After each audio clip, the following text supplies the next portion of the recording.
Hello students. अभी तक हमने रिकॉन्स्टिट्यूशन में पार्ट 1 और पार्ट 2 किया। पार्ट 1 में हमने सीखा change in profit sharing ratio. Part 2 में हमने सीखा ट्रीटमेंट ऑफ गुडविल। ये पार्ट 3 है। इसमें हम सबसे पहले सीखेंगे कि कैसे हम रिजर्व्स को, प्रॉफिट को ट्रीट करते हैं। तो हम आगे बढ़ते हैं। तो सबसे पहले accounting treatment of reserves, accumulated profit and loss, इसमें हमें सीखना है। If at the time of change in profit sharing ratio, reserves, accumulated profit and losses exist in the books of firm.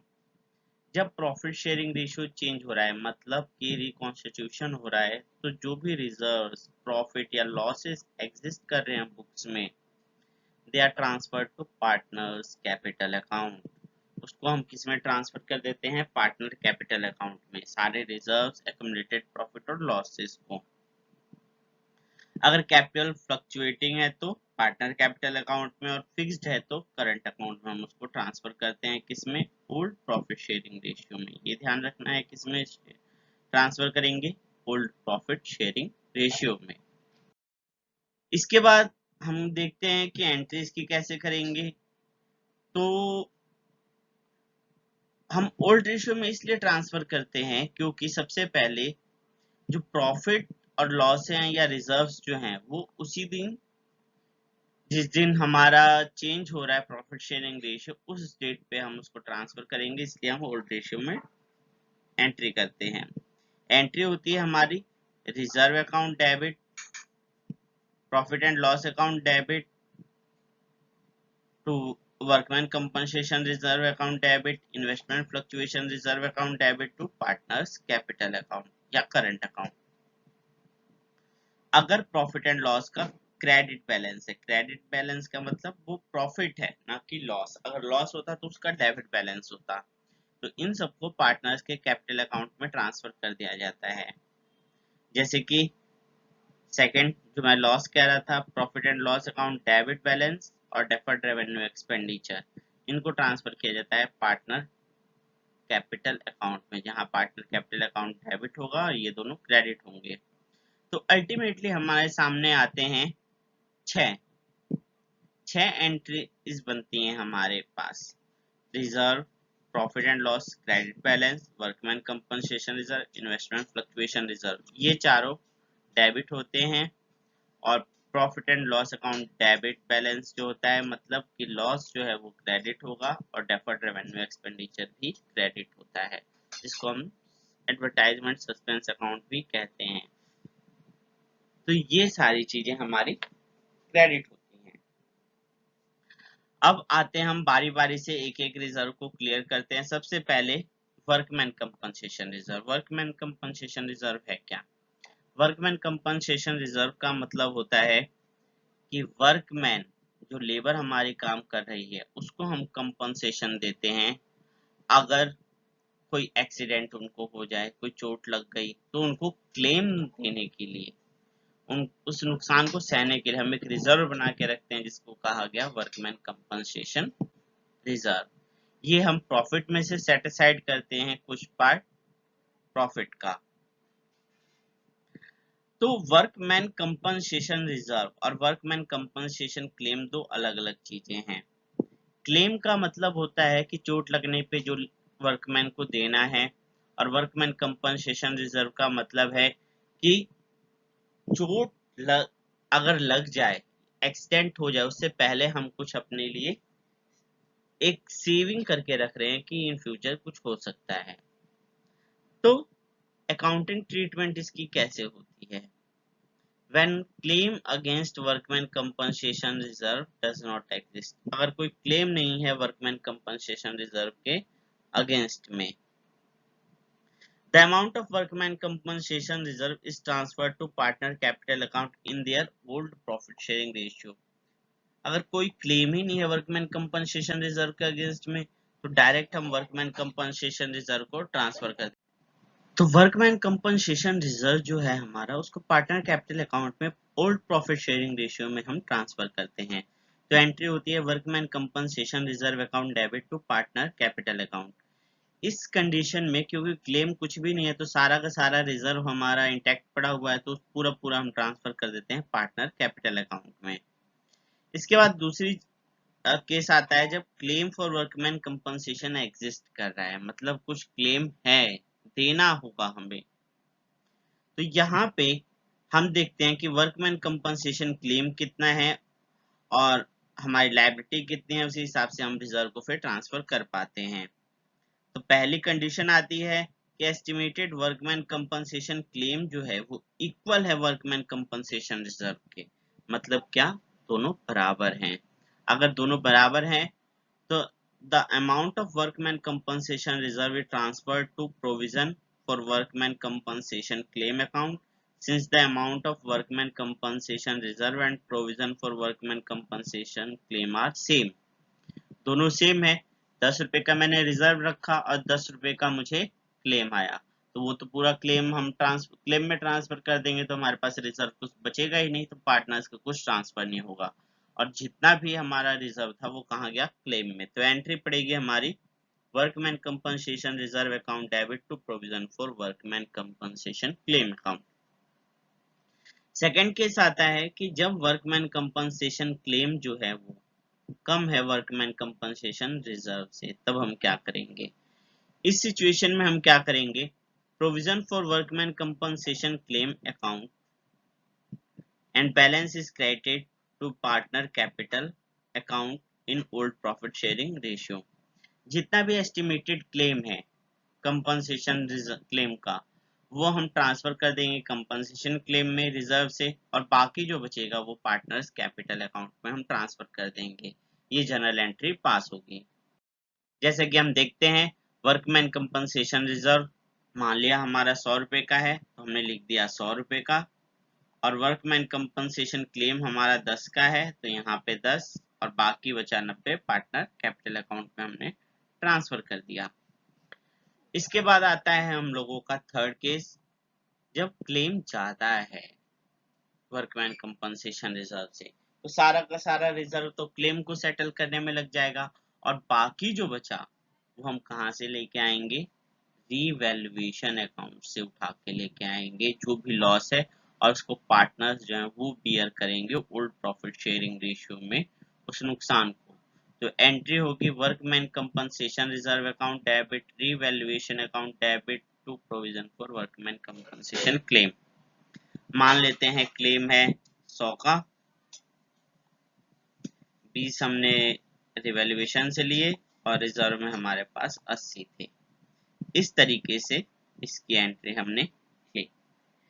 तो ये ट्रीटमेंट है हमारी वर्कमैन कंपनसेशन क्लेम की। आगे बढ़ते हैं हम, इन्वेस्टमेंट फ्लक्चुएशन रिजर्व। ये अगला हमारा रिजर्व है, इन्वेस्टमेंट फ्लक्चुएशन रिजर्व। अब इन्वेस्टमेंट फ्लक्चुएशन रिजर्व बनाया किस लिए जाता है, होता क्या है कि हम जो भी इन्वेस्टमेंट करते हैं उसको बुक्स में एट कॉस्ट लिखते हैं कि मैंने 1000 रुपए की इन्वेस्टमेंट की है किसी चीज में, लेकिन मे बी उसकी मार्केट वैल्यू चेंज हो। मान लो मैंने प्रॉपर्टी परचेज की, इन्वेस्ट किया उसमें तो प्रॉपर्टी के रेट चेंज हो रहे हैं, या मान लेते हैं हम शेयर्स परचेज करते हैं तो शेयर्स के रेट डेली बेसिस पे चेंज होते हैं। तो मार्केट वैल्यू हाई भी हो सकती है और लो भी हो सकती है, जो भी हमारी बुक वैल्यू हो। मैं 1000 रुपए लगा रहा हूँ आज, मार्केट में उसका रेट कल 900 भी हो सकता है या 1200 भी हो सकता है, कुछ भी रेट हो सकता है इन फ्यूचर, मुझे मालूम नहीं है। तो इन फ्यूचर अगर रेट 1200 है या 900 है, लेकिन मेरे बुक्स में तो वो 1000 में ही रिकॉर्ड है, तो ये जो डिफरेंस आता है, इसको कंट्रोल करने के लिए, लॉस से बचने के लिए हम बनाते हैं investment fluctuation reserve. Is a reserve set aside out of profit to meet fall in the market value of investment। अगर मार्केट वैल्यू कम हो रही है इन्वेस्टमेंट की, 1000 से 900 हो गई, तो जो नुकसान होने के चांसेस हैं उसको कंट्रोल करने के लिए, नुकसान को झेलने के लिए हमने जो रिजर्व में से कुछ प्रॉफिट में से कुछ रिजर्व जो साइड में रखा, वो है हमारा investment fluctuation reserve. At the time of change in profit sharing ratio, the accounting treatment of investment fluctuation reserve is as follows. तो जब प्रॉफिट शेयरिंग रेशियो चेंज होता है तो इन्वेस्टमेंट फ्लक्चुएशन रिजर्व को कैसे हम ट्रीट करते हैं? जब बुक वैल्यू, अब केसेस आते हैं इसमें, जब बुक वैल्यू और मार्केट वैल्यू दोनों सेम है, दोनों बराबर है, तो हम क्या करेंगे? तब हम करते हैं investment fluctuation reserve account debit to partner capital account. जब दोनों सेम है तो कोई फ्लक्चुएशन नहीं हो रही, कोई नुकसान नहीं हो रहा, तो सारा का सारा रिजर्व हम ट्रांसफर कर देंगे पार्टनर कैपिटल अकाउंट में, कोई यहाँ पे इशू नहीं क्रिएट होता।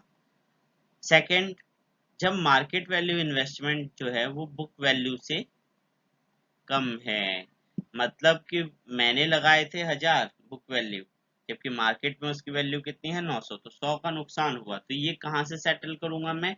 इन्वेस्टमेंट फ्लक्चुएशन रिजर्व से। तो एंट्री क्या होगी इसकी, आइए देखते हैं।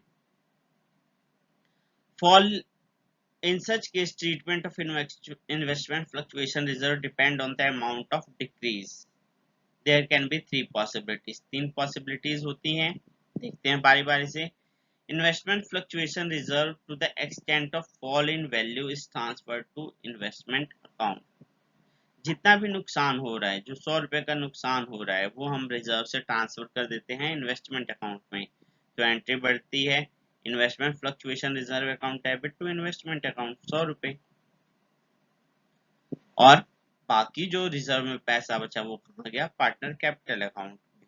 तो बाकी हमने ट्रांसफर कर दिया पार्टनर कैपिटल अकाउंट में। इस तरीके से हम एंट्री करते हैं जब less than investment fluctuation reserve से फॉल इन वैल्यू है, मतलब जितना फ्लक्चुएशन रिजर्व हमने बना रखा है उससे कम चेंज हुआ है। सिर्फ 100 रुपए का मेरा इन्वेस्टमेंट फ्लक्चुएशन रिजर्व 500 का था और 100 रुपए का फॉल हुआ है, तो हम इस एंट्री को कर सकते हैं। नेक्स्ट केस पे आते हैं। Fall in value of investment is equal to investment fluctuation reserve. अगर दोनों में चेंजेस बराबर हैं तो इन्वेस्टमेंट फ्लक्चुएशन रिजर्व पूरा का पूरा यूटिलाइज हो जाएगा उस फ्लक्चुएशन को कंट्रोल करने में, इन्वेस्टमेंट को सेटल करने में। तो हमारे पास कुछ रिजर्व नहीं बचेगा पार्टनर्स को देने के लिए। तो एंट्री होगी investment fluctuation reserve account debit to investment account. मान लिया हमारा 500 का फ्लक्चुएशन रिजर्व था और इन्वेस्टमेंट में चेंज भी, नुकसान भी 500 का हुआ, तो सारा का सारा वहां पे सेटल हो जाएगा, तो हमारे पास कुछ नहीं बचेगा यहाँ पर पार्टनर्स को ट्रांसफर करने के लिए। थर्ड केस आता है fall in value of investment is more than investment fluctuation reserve. ज्यादा है अगर, तो सेम वही रिवैल्यूएशन से सेटल करेंगे, investment fluctuation reserve debit, revaluation debit to investment account, और जो भी नुकसान है वो कौन झेलेगा? पार्टनर झेलेंगे, तो partner capital account debit to revaluation account. तो इस तरीके से हम रिजर्व की ट्रीटमेंट करते हैं। तो वर्कमैन कंपनसेशन रिजर्व और इन्वेस्टमेंट फ्लक्चुएशन रिजर्व लगभग एक सेम एंट्री होती है। इसके बाद आता है थर्ड केस इन्वेस्टमेंट का, जब there is increase in market value of investment. जो हमारी बुक वैल्यू थी 1000 थी और मार्केट वैल्यू 1200 हो गई है, तो अब हम क्या करेंगे? तो इस सिचुएशन में the amount of fluctuation reserve is distributed among partner and increase in value of investment is credited to revaluation account। जो इन्वेस्टमेंट बढ़ गया उसको हम रिवैल्यूएशन में लिख देंगे, और जो इन्वेस्टमेंट फ्लक्चुएशन रिजर्व था वो नॉर्मली हम ट्रांसफर कर देंगे किसको? पार्टनर्स को।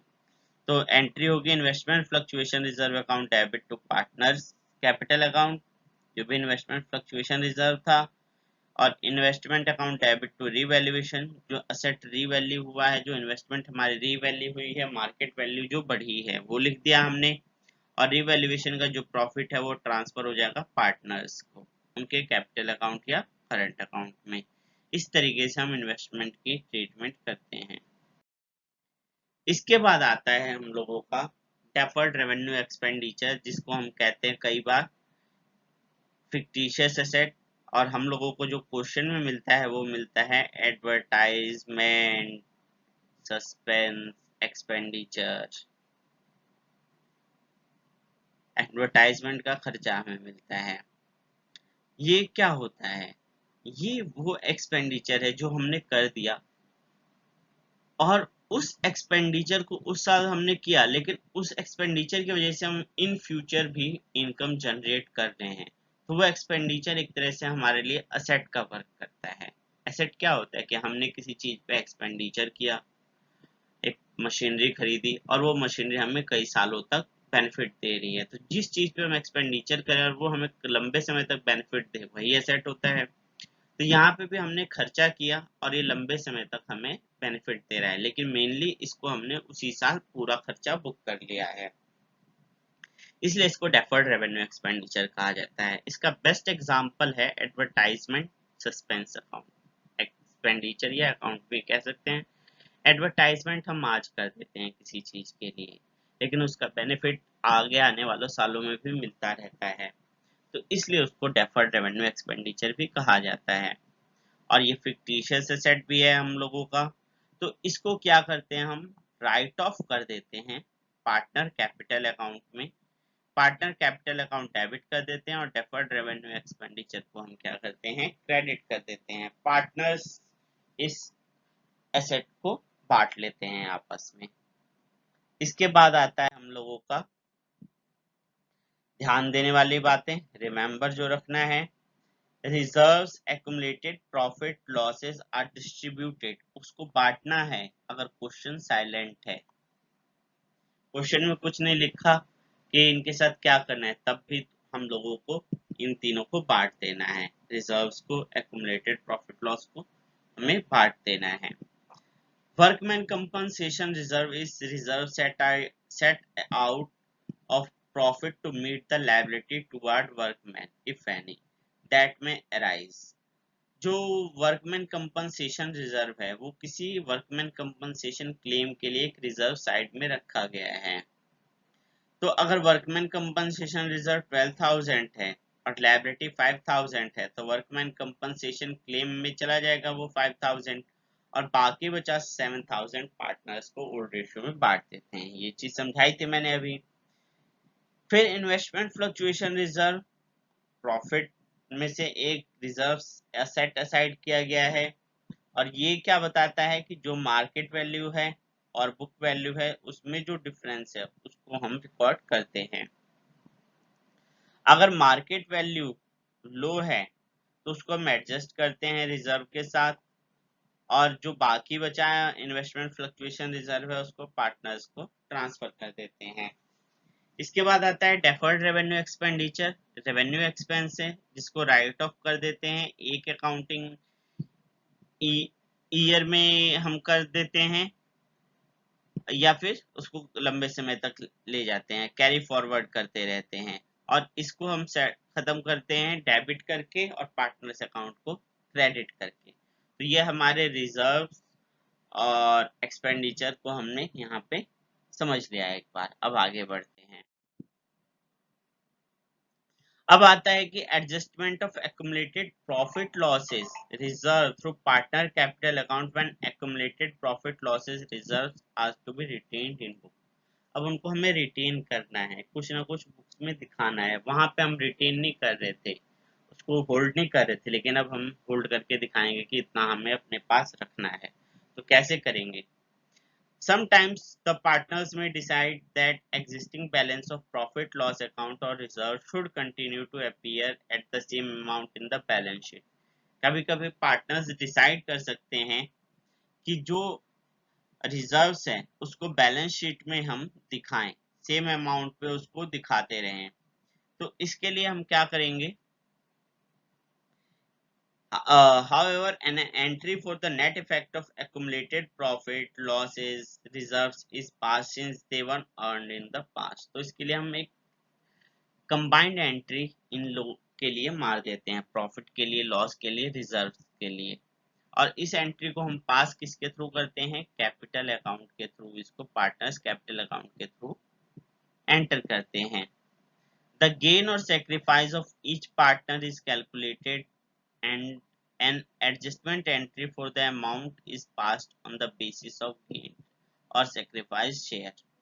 और इसी के बेसिस पे हम क्या करते हैं जो भी गेन हो रहा है, सेक्रीफाइस हो रहा है, उसी के बेसिस पे एक एडजस्टमेंट एंट्री पास कर देते हैं।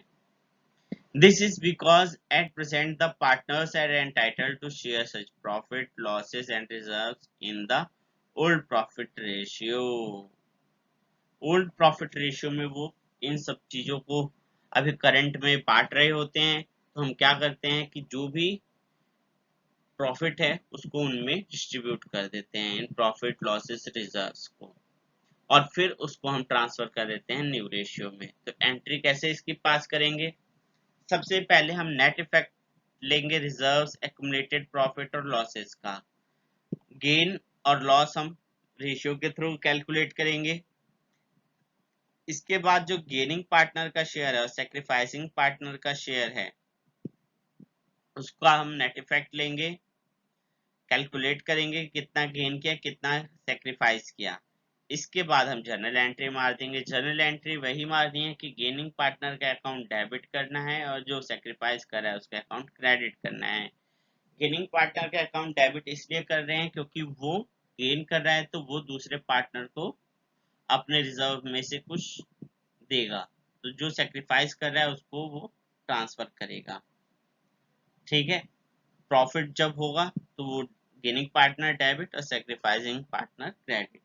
अगर लॉस आता है तो उल्टी एंट्री हो जाएगी, sacrificing partner capital account debit और गेनिंग पार्टनर अकाउंट क्रेडिट हम कर देंगे। आगे बढ़ते हैं, क्वेश्चन लेते हैं। ABR partners in a firm sharing profit in ratio 4:1।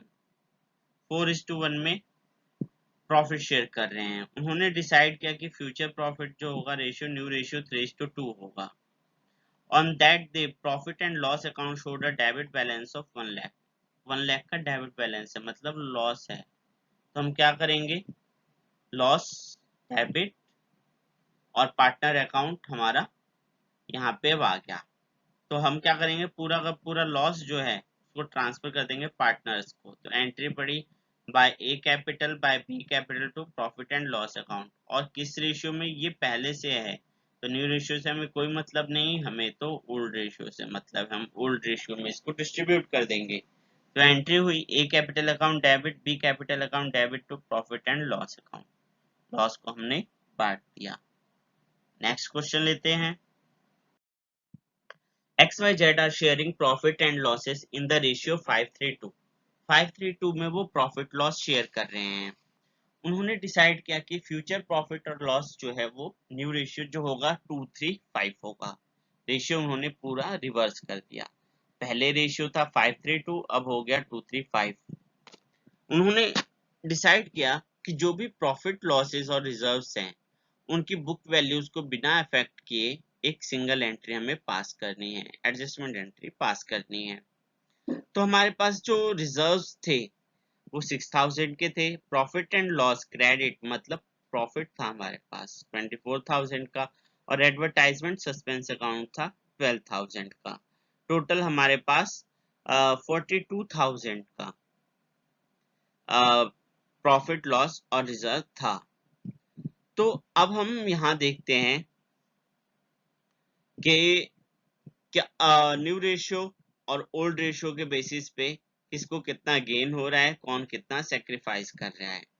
तो देखते हैं, एडवर्टाइजमेंट सस्पेंस अकाउंट जो है ये हमारा फिक्टिशियस एसेट है, ये हमारा दूसरी साइड का आइटम है, ये एसेट साइड का आइटम है ये, और ये दोनों हमारे लायबिलिटी साइड का आइटम है। तो 24 + 6 30, 30 - 12 18,000 का नेट इम्पैक्ट है, हमें वो सेटल करना है।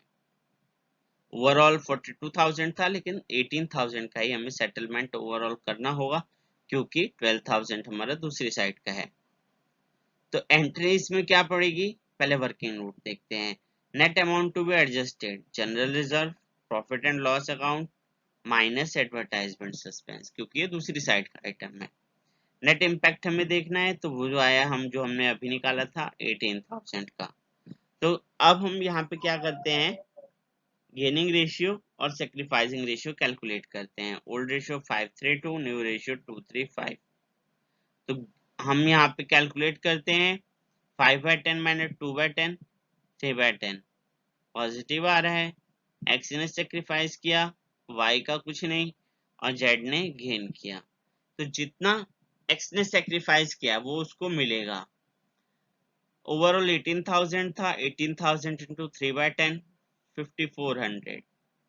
एक्स का अकाउंट क्रेडिट हो गया 5400 से, और जेड का अकाउंट उतने से ही डेबिट हो गया 5400 से। इस तरीके से हम एंट्री पास आउट करते हैं। नेक्स्ट लेते हैं। नेक्स्ट क्वेश्चन है ABC who are presently sharing profit and losses in ratio 5:3:2। 5:3:2 में प्रॉफिट शेयर कर रहे हैं।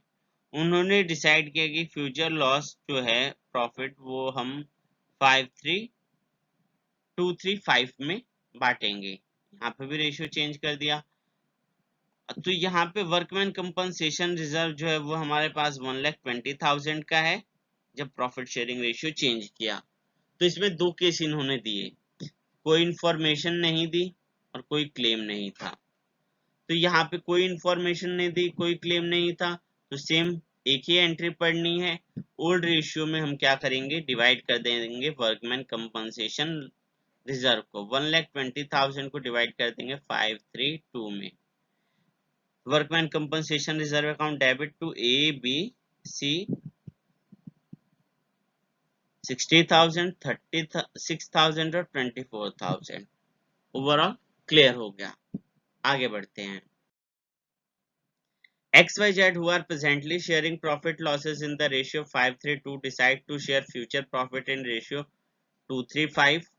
Give the journal entry to distribute workman compensation reserve of 1,20,000 at the time of change in profit sharing ratio when there is a claim of 80,000 against it. पूरा का पूरा question same है, लेकिन यहाँ पे सिर्फ क्लेम आ गया। क्लेम आ गया तो हम क्लेम में ट्रांसफर कर देंगे 80,000, और बाकी जो पैसा बचा वो पार्टनर्स में बच जाएगा ओल्ड रेशियो में 5:3:2 में। तो यहाँ पे 120 था, 80,000 का क्लेम आ गया, बचा कितना 40,000। एंट्री हुई workman compensation reserve account debit 40,000 जो बचा हमारा to X capital to Y capital to Z capital. जो भी ओल्ड रेशियो था उस ओल्ड रेशियो में हमने इसको डिस्ट्रीब्यूट कर दिया है। इजी है। और जो क्लेम का पैसा था, क्लेम का पैसा अगर ट्रांसफर करना है तो WCR जो है ये डेबिट हो जाएगा, और वर्कमैन कंपनसेशन क्लेम जो है वो उसको हम क्या कर देंगे, क्रेडिट। वर्कमैन कंपनसेशन क्लेम इसको हम क्रेडिट कर देंगे। इस तरीके से एंट्री होगी। 80,000 से ये वाली एंट्री होगी हम लोगों की, क्योंकि क्लेम 80,000 का था। ठीक है, आगे बढ़ते हैं। XYZ are partners sharing profit losses 5:3:2. Decide to share future profit in 2:3:5. Workman compensation reserve 1,20,000 है बैलेंस शीट में। Workman compensation is 1,50,000। पिछली बार कम था, इस बार ज्यादा है, तो 1,20,000 पूरा यूटिलाइज हो जाएगा वर्कमैन कंपनसेशन क्लेम को सेटल करने में। तो एंट्री हुई हमारी workman compensation reserve account debit to workman compensation claim 1,20,000। लेकिन क्लेम तो 150 का है, तो बाकी जो 30,000 है वो रिवैल्यूएशन से हम लेके आएंगे। और एंट्री हुई workman compensation reserve account debit revaluation account debit to workman compensation claim account. Amount 120, 30 और 150। इसके बाद आता है हम लोगों का कि जो रिवैल्यूएशन का लॉस हुआ, क्योंकि क्लेम हमें ज्यादा देना पड़ रहा है, तो जो भी लॉस हुआ वो ट्रांसफर हो जाएगा पार्टनर कैपिटल में। X capital account debit Y capital account debit to Z capital account. और किस रेशियो में, ओल्ड रेशियो में ट्रांसफर होगा। ठीक है, ये ध्यान रखना है। इसके बाद आगे बढ़ते हैं हम लोग। ABC who are presently sharing profit and losses in ratio 5:3:2 decide to share profit in 2:3:5। Journal entry करनी है अब इन्वेस्टमेंट की। इन्वेस्टमेंट फ्लक्चुएशन रिजर्व हमारे पास 20,000 का है, और तब इन्वेस्टमेंट जो थी वो मार्केट वैल्यू उसकी 95,000 थी, और बुक्स में जो अपीयर कर रहा है इन्वेस्टमेंट वो है 1 लाख रुपीस का। तो कैसे हम इसको सेटल करेंगे? यहाँ पे हमने देखा कि नुकसान हमें हो रहा है, 95,000 मार्केट वैल्यू है जबकि बुक्स में वो 1 लाख है, 5,000 का नुकसान हो रहा है। फ्लक्चुएशन रिजर्व 20,000 का है, तो हमने इन्वेस्टमेंट फ्लक्चुएशन रिजर्व से इन्वेस्टमेंट में ट्रांसफर किए 5,000 रुपीज, जो नुकसान था हमारा। इसके बाद इन्वेस्टमेंट फ्लक्चुएशन रिजर्व में 15,000 बचे, जिसको हमने ट्रांसफर कर दिया A B to C capital. किस रेशियो में?